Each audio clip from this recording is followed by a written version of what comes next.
नमस्कार मैत्रिणींनो, मी अश्विनी फॅशन या यूट्यूब चॅनलमध्ये तुमच्या सर्वांचं स्वागत आहे। आज आपण पाहणार आहोत 28 साइज कटोरी ब्लाउज कसं शिवायचं। चला तर मग मी तुम्हाला दाखवते 28 साइज कटोरी ब्लाउज कसं जोडायचं। मागच्या व्हिडिओमध्ये आपण 28 साइज कटोरी ब्लाउजचं कटिंग कसं करायचं ते पाहिलं होतं। आज आपण त्यालाच कसं जोडायचं हे पाहूया। सर्वप्रथम आपल्याला दोन्ही साइडचे भाग वेगळे करून घ्यायचे। हे आपल्या साइडचे भाग आहेत। आपण हे दोन्ही भाग वेगवेगळे करून घेतलेले आहेत अशा प्रकारे। आता आपण हे कसे जोडायचे ते मी तुम्हाला सांगते, लक्षपूर्वक पहा। अगदी जवळून तुम्हाला व्हिडिओ मी दाखवत आहे।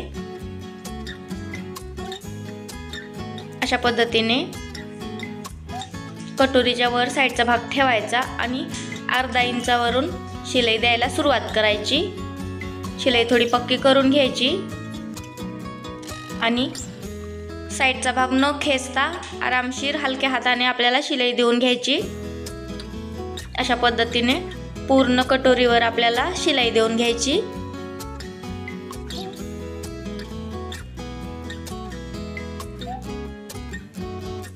पूर्ण कटोरीवर आपण शिलाई देऊन घेतलेली आहे। धागा कट करून घ्यायचा। पाहू शकता साइडच्या भागाला आपली कटोरी जोडून झाली आहे।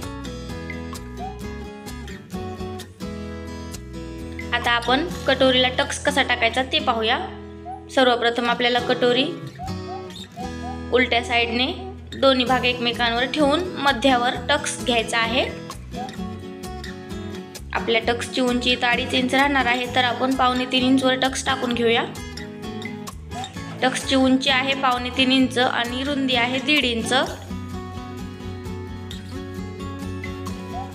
आता आपल्याला या टक्सला शिलाई देऊन घ्यायची आहे। या टक्सवर आपण शिलाई देऊन घेऊया।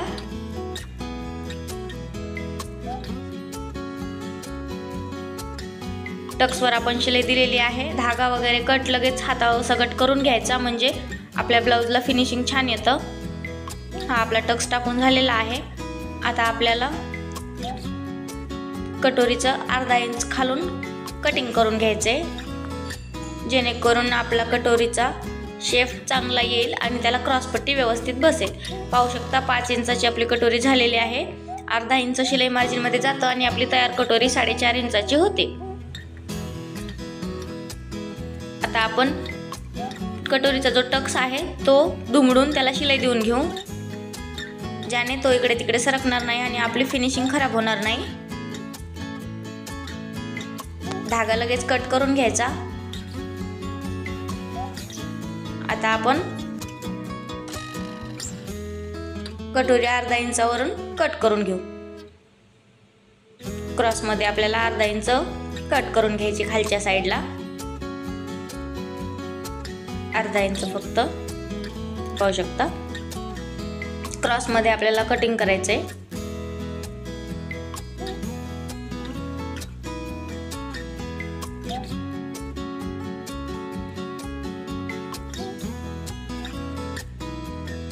आपला आता कटोरी कटिंग झालेला आहे। आता आपण क्रॉस पट्टी कशी जोडायची ते पाहूया। ही आहे आपली अखंड क्रॉस पट्टी। ह्या व्हिडिओमध्ये महत्त्वाचा भाग म्हणजे अखंड क्रॉस पट्टी। अखंड क्रॉस पट्टी कशी काढायची ते मी तुम्हाला कटिंगच्या व्हिडिओमध्ये दाखवलेलं आहे। पाहिलं नसेल तर तुम्ही चॅनलवर जाऊन पाहू शकता। हा साधा ब्लाउज असल्यामुळे आपण याला अखंड क्रॉस पट्टी काढून घेतलेली आहे, जेणेकरून आपल्याला वेगळ्या 2 शिलाई मारायची गरज नाही पडणार। आता आपण क्रॉस पट्टी कशी जोडायची ते पाहूया।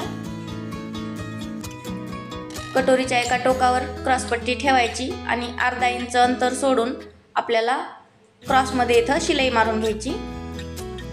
अशा पद्धतीने वरतून अर्धा इंच घ्यायची आणि बाकी खालच्या साइडनं 1.5 इंच घ्यायची। अर्धा इंचावरून सुरुवात करायची आणि 1.5 इंचावर शेवट करायचा शिलाईचा आपल्याला। पाहू शकता अशा प्रकारे आपल्याला पूर्ण क्रॉस पट्टी जोडून घ्यायची। ह्या व्हिडिओचा महत्त्वाचा भाग म्हणजे ही आपली अखंड क्रॉस पट्टी। आता काय करायचं आपल्याला, हा ब्लाउज वरतून फोल्ड करायचा आहे।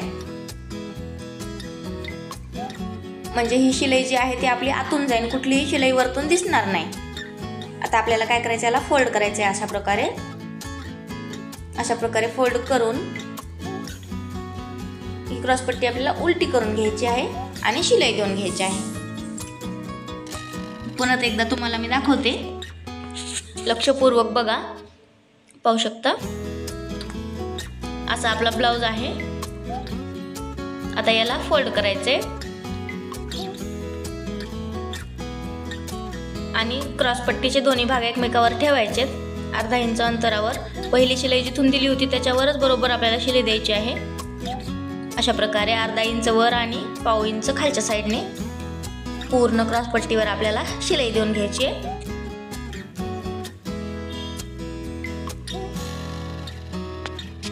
अशा प्रकारे आपण जर क्रॉसपट्टी जोडली तर आपलं फिनिशिंग अगदी खूप छान येतं. आपली क्रॉसपट्टीची शिलाई कुठेही दिसत नाही. आता आपली क्रॉसपट्टी जोडून झालेली आहे. अखंड क्रॉसपट्टी कशी जोडायची ते मी या व्हिडिओमध्ये तुम्हाला दाखवलेलं आहे. ह्या व्हिडिओचा सगळ्यात महत्त्वाचा भाग हाच आहे. आता आपण सरळ करून घेऊया. पाहू शकता आपली ही क्रॉसपट्टी जोडून झालेली आहे.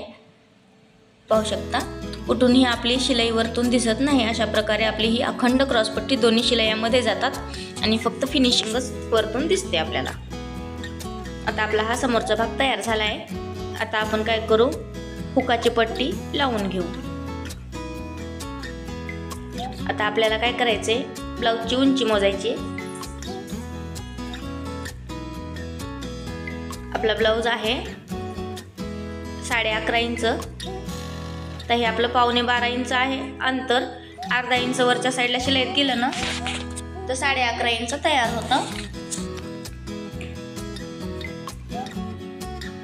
ब्लाऊज अगदी खेचून आपल्याला मोजून घ्यायचे. पाहू शकता 11.25 इंच आपल्या ब्लाऊजची तयार उंची आहे आणि आपल्या ह्या तयार ब्लाऊजची 12.25 आहे. म्हणजे अर्धा इंच शिलाईमध्ये गेलं ना तर आपलं 11 इंच राहतं. आता आपला हुकाच्या साईडचा एक्स्ट्राचा भाग असेल तर कट करून घ्यायचा. आपण इथे ब्लाऊजची उंची वगैरे मोजून घेतलेली आहे. आता आपण हुकाच्या पट्टीची साईज मोजून घेऊ.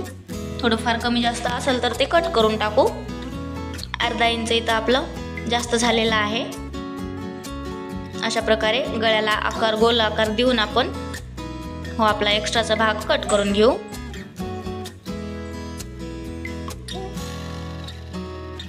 खूपच लहान साईजचा हा ब्लाऊज आहे.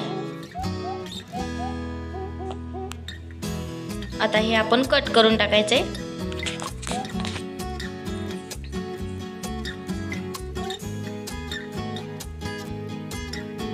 आपण कट करून घेतलेला आहे.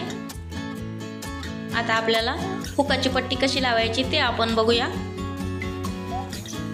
अगदी सावकाशपणे स्टेप बाय स्टेप मी तुम्हाला संपूर्ण ब्लाऊज कसा शिवायचा ते दाखवत आहे. पाहू शकता आता आपली हुक पट्टी एकदम व्यवस्थित जेवढ्याला तेवढी आलेली आहे. आता आपल्याला याला पट्टी जोडून घ्यायची.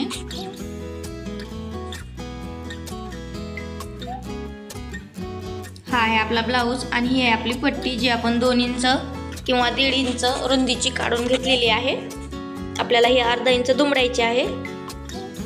खालच्या साईडने अर्धा इंच दुमडून आपल्याला क्रॉसपट्टीवर ही हुकाची पट्टी ठेवून घ्यायची अशा प्रकारे. आणि 1/2 इंच अंतरावर आपल्याला शिलाई देऊन घ्यायची. याला पूर्ण गळ्यापर्यंत शिलाई करायची.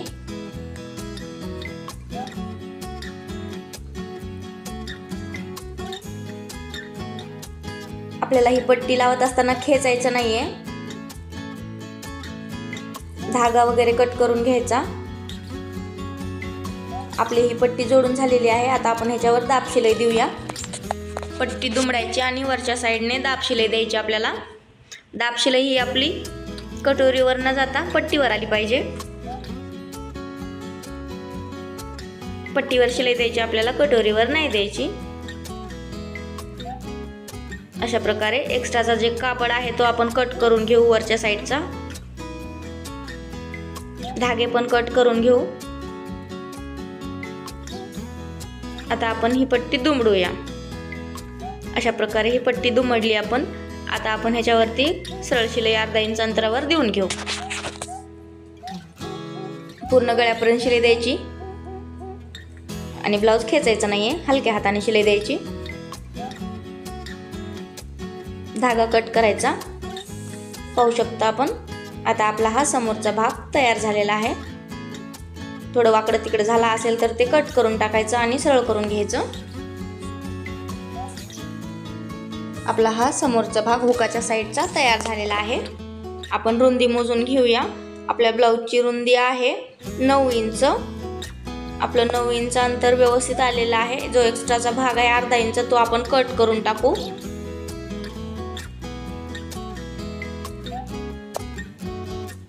अशा प्रकारे आपण हा एक्स्ट्राचा भाग कट केलेला आहे। आता आपला हा ब्लाऊजचा हुकाच्या साईडचा भाग तयार झालेला आहे। अगदी सोप्या भाषेमध्ये हुकाच्या साईडचा भाग कसा शिवायचा ते मी तुम्हाला सांगितलेलं आहे। व्हिडिओ शेवटपर्यंत पाहिल्याबद्दल धन्यवाद। माझ्या चॅनलला सबस्क्राईब करा, लाईक करा, शेअर करा आणि सर्वात महत्त्वाचं छान छान कमेंट करा। थँक्यू।